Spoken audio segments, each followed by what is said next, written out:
think there are probably 4 or 5 key trends that you could look at as they are unfolding in the region. The first is that the West Asia region today is more at peace with itself than it was, say, 5 years ago. 5 years ago, you had major rifts between the Arab quartet of Egypt, Saudi Arabia, UAE, Bahrain on one side, and Qatar on the other. You had a major rift between Turkey on one side and Saudi and UAE on the other. Of course, you had the huge rift between Iran on one side and the Saudis and the Emiratis on the other, and the Egyptians. Today, all three have been pacified to a certain extent. Egypt and Turkey are back on talking terms. Turkey's exchanged high-level visits. Erdogan, I think, finally realizes that he can't allow his political ambitions to get ahead of his economic realities, and is now seeking investments from UAE and Saudi Arabia. The Chinese have claimed credit for bringing Saudi and Iran together, even though I think a lot of the groundwork was done in meetings over the last 2 or 2.5 years in Baghdad and in Oman. And certainly their role should be recognized as well in bringing it together.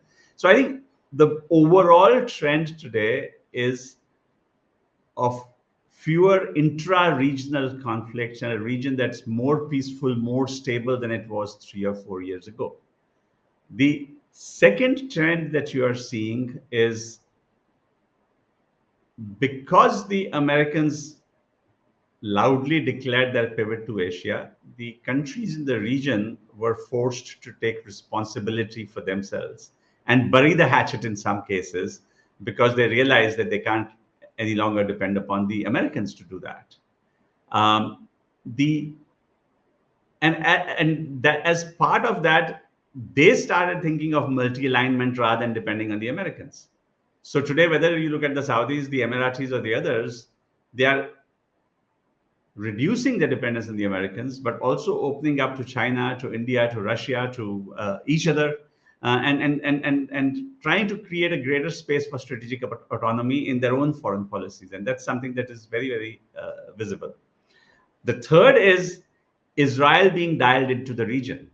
And again, if you go back 3 or 5 years and pre-Abraham Accords and where the situation is today, the change, I think, is most dramatic in the relations with Israel, of Israel with UAE, where today you have daily flights and you have a chief rabbi in Dubai and you have kosher certified restaurants and textbooks being cleaned up of anti-Semitic references and all of that. There's a lot going on between Israel and UAE, and in UAE itself to position itself differently. You hear all of this talk in Washington about Biden trying to stitch together a grand deal, which will establish relations between Israel and Saudi Arabia. It still needs a lot of work.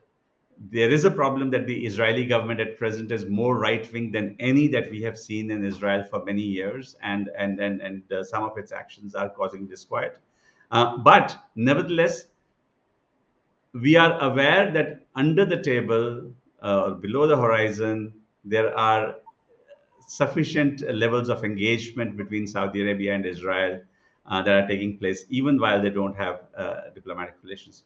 So Israel today in the region has formal relations with Bahrain and with UAE, reasonable ties with Oman, where they've exchanged high-level visits, and substantial but undeclared ties with Saudi Arabia. And that's a new trend that has emerged in the region.